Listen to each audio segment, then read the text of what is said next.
Robin, something you said recently to me that I thought was really interesting is you told me don't settle for happiness, which sounds, kind of backwards, but after you explained it to me, it totally made sense. So could you tell me about happiness versus joy?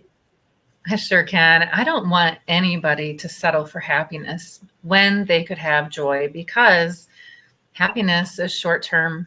It's dependent on the circumstances. It's dependent on things happening. That root word is there for a reason.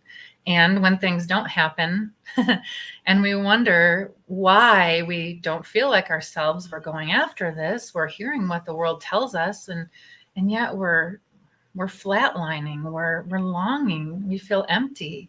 It's because the things that we're going for don't satisfy long term. So it's not you, it's the method.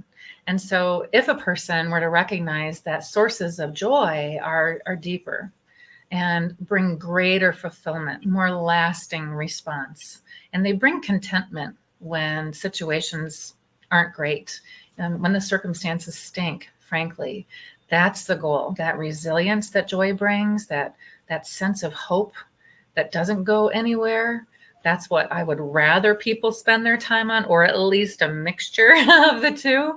It's not that happiness is bad, but if that's all you aim for, you're going to find yourself let down a whole lot.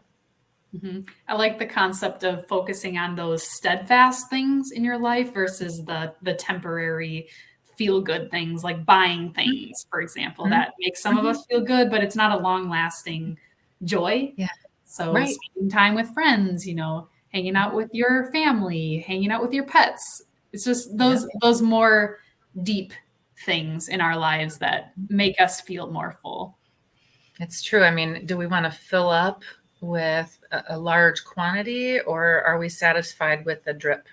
Because happiness is more of a drip. Go for joy.